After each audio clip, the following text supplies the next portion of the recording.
Hello travelers, Boardman21 here, and today's build is the SpeedRunning Necromancer. We're going to update this from a couple of patches ago, and we changed out a couple of the skills, redid some of the skills a little bit differently, but we're basically just going to have Aura of Decay and Wandering Spirits out, and we're going to be doing massive amounts of poison damage as we just run by the mobs and watch them melt in the toxicity in our trail behind us. And then when we have some higher health mobs, we're going to transplant on them, get a bunch of detonations going, put some spirit plague on them, and hit them with a soul feast, which is a skill we haven't used in a while. And soul feast will give us a little bit of ward back, and it'll also really apply a lot of dots, since we'll get a random number between 1 and 7 hits on the mob, which each will apply all the poison and damned that we have on our weapon and from all sources inside the skill tree, and really take them down a little bit faster. Alright, let's go ahead and get into the skills. For skills, we're running Wandering Spirits, Soul Feast, Transplant, Aura of Decay, and Spirit Plague. For Wandering Spirits, this is the same setup I go for most of the time. It reduces their cooldown, it increases their duration, and it spawns as many of them as possible, and of course it allows them to fire their poison dart that applies poison. We have 2 points in Souls of Rage. They have a little bit increased movement speed and damage. 1 point in Spectral Putrescence. This allows for them to fire basically a poison dart at enemies from a distance that has a 100% chance to poison. It also has the poison chance from your weapon and your poison chance on your character sheet added to it, and that allows for it to have a much higher poison chance if you're wearing like the Plague Staff. And that's what boosts the damage of this build by so much, because you have so many spirits applying so much poison that, especially on single target, they just absolutely annihilate things, especially if you tie that poison into other things applying poison as well, such as Spirit Plague and Aura of Decay. We have 3 points in Soul of Filth, so that they fire that dart more frequently. 2 points in Spectral Scorn, so that they can fire from a further distance. 4 points in Lingering Souls, so that the spirits themselves last for 4 seconds each longer. 3 points in Spirit Swarm, so that the cooldown is 45% faster, which will allow us to recast quicker and have even more spirits. And 5 points in Thin Veil for our reveal rate to be up 35%, which means that when you use the skill, they appear 35% faster, which means you're getting more of them as well. For Soul Feast, we have this set up to have the chance to use it as many times as possible. So it's going to have a high mana cost, but it can recast up to, I believe, 7 times. And then we're also using it to apply Damned, and everything else is just for the mana efficiency. And then we also have it set up to fire in a cone, not just in a big AoE, so that way enemies don't have to be marked with a curse in order for it to work. So we have 3 points in Grim Affliction for some more hit damage, 3 points in Sharpened Influence for some mana efficiency and for more targets being able to be targeted, 3 points in Renewed Feast, so it can have 6 possible maximum recasts, which means that when you use it, you can have it be used 1 to 7 times total. So there's the normal 1 time you used it, and then it can recast up to 6 more times. Fun fact, this used to be broken, and the recast would never stop recasting, and there was ways to make it just go off forever. That was a fun time, especially when it used to give way more ward. 4 points in Hunger for increased cast speed and more mana efficiency, because this is a very mana hungry spell, and you don't really have any mana generation other than your normal mana regen and your Transplant 30 back. So we tried to keep the mana in check a little bit, just so that we can use it, but we basically only use it if we have a huge mob of enemies or we have a rare or a boss. We have 1 point in Damned, so that we now apply Damned, and it will last for 3 seconds. Putting more points in here just makes it last longer, won't do additional stacks. 1 point in Grand Imprint, so that it no longer requires the enemy to be cursed for it to hit the enemy. But it now, instead of being a big AoE, is just a cone area of effect in front of you.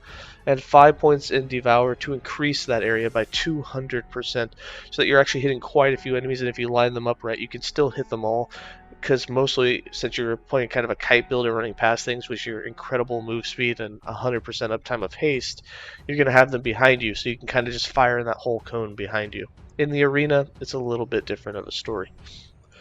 For Transplant, we have this set up to do as many detonations as possible, give us some bone armor, cast Root Blood 3 times, and to give us some mana back. We have 1 point in Acolyte's Fervor, 3 points in Dance of Blood, so that we have Rip Blood that'll be cast 3 times. 2 points in Sadism, so that we have 10% increased global damage. 3 points in Pale Blood, so that we restore 30 of our missing mana. Fun fact, this used to be a percentage-based respawn, so if you had enough mana, you could always stay full. Those were good times. 1 point in Rain of Blood for additional detonations at arrival. 1 point in Hemophilia, so that all of your detonations have a chance to apply another stack of bleed. This will apply bleed on you, but since we're wearing Ensanguis, we're immune to bleed, so this is just an offensive boost for us. We don't have to worry about the negative ailment. 3 points in Depravity for 3 additional detonations at arrival. 3 points in Scarlet Rain for increased area, 2 points in Black Mirror for 2 detonations at departure. You can tell that we're now at 2 plus 3 plus 1 plus the original, which puts us at 7 total detonations going off, and each of those detonations which hit in an area are applying all of your poisons and bleeds. So whenever you transplant right on top of something so that the departure and the arrival are on the same spot, it really does some massive damage. It was even more when Bone Curse was able to be applied, but that's gone now. And 1 point in Bone Armor so that we take a little less damage and have some armor. For 4 seconds after we've teleported, this does have a 10-second cooldown, so it won't be every time that you transplant. For Aura of Decay, we have this set up to apply as many poisons as possible without totally killing our mana regen. And then we also have the Poison Dart going off with some poison resist in it. So we have 3 points in Rot Reaver so that the ailment frequency is up 24%. 1 point in Seeping Wounds for a little bit of bleed chance. 1 point in Mana Blight for 10% more ailment frequency. This starts to drain your mana. We did have 3 points in this, but then when we wanted to start using Soul Feast, we put it back down to 1 just so that we could actually get some mana back over time so that we could apply Soul Feast more often. 1 point in Poisoned Soul so that the ailment frequency is up 50%. This also means it's up 50% on yourself. You'll sit between 4 and 5 stacks of poison on yourself that deal about 100 to 200 damage depending on how much resistance you have and how much armor and damage reduction total that you have. We have 2 points in Plague Rat to increase the area by a bit, 1 point in Respite for some more poison resistance. This is just to make sure that we're at the 75% cap. 4 points in Inoculation so that we take 20% less poison damage. 2 points in Vulnerability so that enemies have less poison resistance. 1 point in Poison Bolt so that we now fire a poison bolt, or dart if you will, that inflicts 2 stacks of poison on hit to the nearest enemy every 3 seconds. Now on top of that, it also applies, since it's a hit, all your poison chance that you have, or bleed, or whatever ailment chance that you have.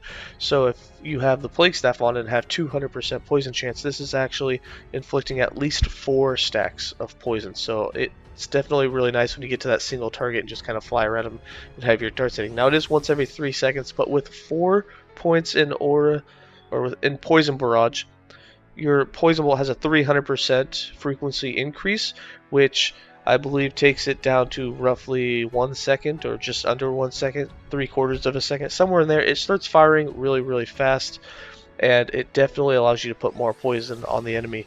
So there's not only this dart that's firing constantly at them, but you also have Aura of Decay itself applying poison every second, especially if you keep them in the aura, and then you have your spirits hitting them with poison, and then at the same time you can be casting Transplant and Spirit Plague, doing poison and bleed and detonations. It just gets a little ridiculous on single target, although it has been nerfed and poison damage has gone down a ways, so it's not like crazy OP. It's not going to hit harder than a lot of other classes like the Rogue right now, but it's still a very effective way to play it. For Spirit Plague, we have this set up to apply poison, apply bleed, and to give us more damage over time per enemy that's been inflicted. It'll also fear enemies, so if you know that you have a whole pack of mobs coming at you and you want to like have half of them run away, you just hit them with a Spirit Plague and you can fear them. We have 3 points in Effectus Application so that we have mana efficiency and increased duration of this plague on enemies. This was to unlock Discharge, which now automatically lets the Spirit Plagues spread after a duration. We have 2 points in Toxic Transmission, so that we now apply 2 poison stacks per cast of this on the enemy. 3 points in Perpetuity, so that Spirit Plague has increased cast speed and it will now last even longer.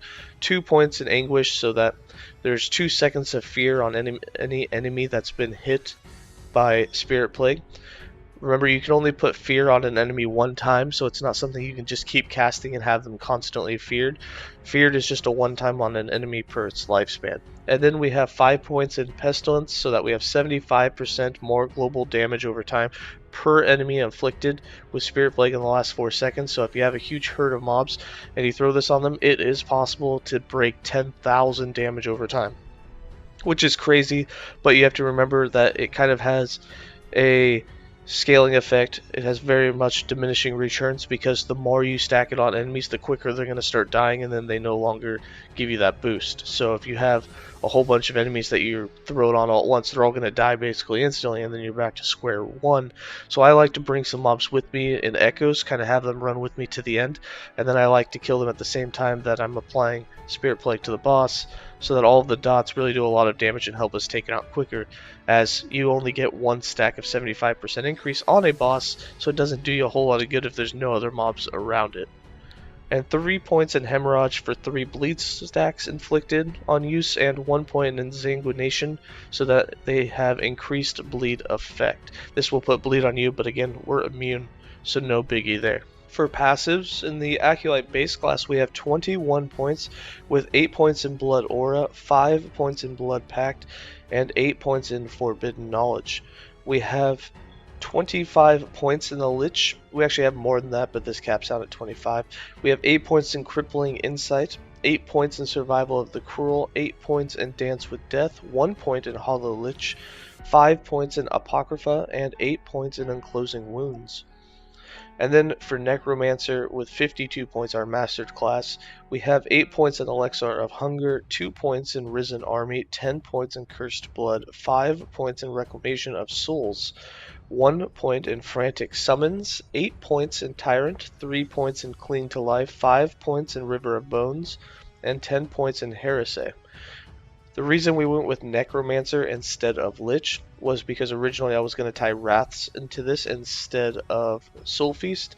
However, we decided to opt out of that. However, you can still get great damage, and Necro comes with 24% increased health, which really helps you boost the ward that you can get. However, if you do decide to go Lich with this build instead of Soul Feast, you could definitely run Reaper Form, which is going to increase your damage, give you more move speed, and then in fact, we'll probably do a video on that right after this, just to show how viable that both versions are, and a little bit of what their differences are.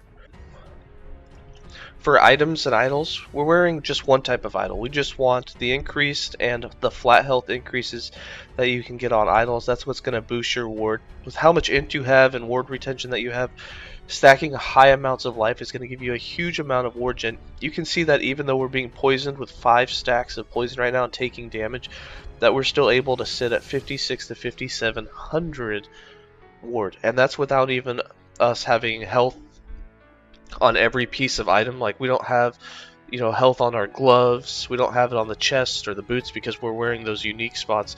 We're wearing the Spirit Plague, so we don't have a shield that also could have life on it. So it's definitely easier to stack more life, but that 24% increased life inside of the Necromancer tree is super effective at giving you a lot of life. And then for items, we are wearing 4 unique. So obviously as a low life build, we have Enzanglius, and then we also have Last Steps of the Living. But we are also wearing wing guards, and the reason we're wearing wing guards is because there's a chance for you to gain haste for 1 second on hits. Now, Wandering Spirit hits count as your hits, so when you're running and your Wandering Spirits are hitting things, it will give you haste. You'll have, as long as enemies are around, you'll always have haste. On top of that, if you use a potion, you gain another 19%, and I think it rolls up to actually 30% if you get a top-notch Enzanglius. It can get as high as, well, it doesn't say on here, but I've seen it go much higher than 19. I think it's 30% max. You can get 30% more move speed for using a potion. On top of that, we're wearing silver rings, and it just allows you to just fly through the maps because you'll always have haste. With potions, you get a little extra spurt, and then you have Transplant to just, you know, teleport even quicker along the map. And then our other unique, the Plague Bearer Staff. The reason this is mostly important is that you have that huge chance to poison on hit, and that applies to these Wandering Spirits as well. For other items, we have Silver Rings, we have Int, Set Necrotic, Health, and Elemental Resist. For our belt, we have Set Fizz, Set Necrotic, Increased, and Hybrid Health. The Relic has Set Fizz, Set Necrotic, Flat Health, and Elemental Resist. Our other ring has Set Physical with Int, Health, and Elemental Resist. We're wearing a Ruby Amulet with Set Fizz, Set Necrotic, Health, and Armor, and a Helm with Int, Fight, Health, and Increased Health. Just a bunch of health on that helm. For our character sheet, as you can see, we have almost capped resistances. We're a little low with the elemental. You could definitely put that one more spot, such as like the amulet instead of armor. You could definitely put one more elemental resist just to get that capped out. We have 64 int, 11 vite, 300% ward retention thanks to all that intelligence. Again, we're sitting at just over 3200 life. We only have 13% armor. We have a very small dodge chance. We wanted to work more dodge in, but there just really wasn't anywhere to do it. Because if you sacrifice health for dodge, you don't get anywhere near the same amount of ward retention. And the ward retention and the ward generation is what keeps you alive. We were even able to push over a couple hundred waves, and it's especially nice since you're a kite build that you can just kind of always run away. Although having 70% dodge would make this build go so much further, but it just really doesn't have much to build into it. You don't have dex, you don't have dodge in the trees, and items now with the no set dodge affixes, it's just much harder to get on characters that aren't made to have it. And then for damages, as you can see, we're sitting, almost 800% in all damage types. And the reason for that is because we're converting a lot of our Leech into more damage at 10 times its value. That especially works for the River of Bones node inside Necromancer. That by itself is giving us 400%. Then we have increased damage and things like that for being low life. And yeah, you sit quite high. Alright. For the skill rotation and how to use this, so what I like to do is I'll put the Wandering Spirits on autocast. I'll have Aura of Decay always active. And then after that, the rest of it's just coming down to using Soul Feast when you are at a boss or something that has more life. It could even be a rare with just a more health modifier. Transplant whenever you can just to move faster through. Aim it for bosses and things. The more mobs that you land on, the more likely you are to just kill them basically instantly. And then we have Spirit Plague, which you can cast whenever. So once we get in with our Aura of Decay here and with just our Wandering Spirits, not using anything else, you can see that we're doing 40,000 damage ticks, depending on how many Wandering Spirits are around it and actually getting hits onto the training dummy. We're getting those kind of numbers. If we hit it with a Spirit Plague and we get a little bit of a damage boost for a little bit, you'll see that we definitely get a little bit higher. If I continue to cast it, we're definitely going to break 40,000 damage really easy. We're getting in the 50s now. We even get to the 60s. Well, might even get a little higher. But yeah, you could definitely get quite a bit of damage out of that. If you hit it with Soul Feast while you're doing this, and you're lucky enough to get a big hit with Soul Feast like that, you're pulling a bunch of dams, and boom, we're back up to 60 relatively quickly. And then of course you can always transplant on the mob, get a bunch of hits and instantly boost the damage doing it that way. A couple of transplants here and you're going to notice that you can definitely get the damage even a little bit higher than if you had it. So Soul Feast, transplant, hit it with Spirit Plague, and boom, we hit a 77,000 just like that on there. Not super high numbers, but you have to remember that when you're out in the field and you're putting Spirit Plague on more enemies, your damage over time tends to go up much higher, and that allows for you to put a lot more damage and kill things much quicker, especially on single targets. So for instance, if you look at our damage over time right now, we are sitting at 780%, and with one use of Spirit Plague on the enemy we went to 855, and unfortunately we only have the one enemy here, although it is letting us stack it, which is really weird. I guess it counts as a separate enemy each time, so as we actually stack it here we jump up to 1230%. But again, there's only one target.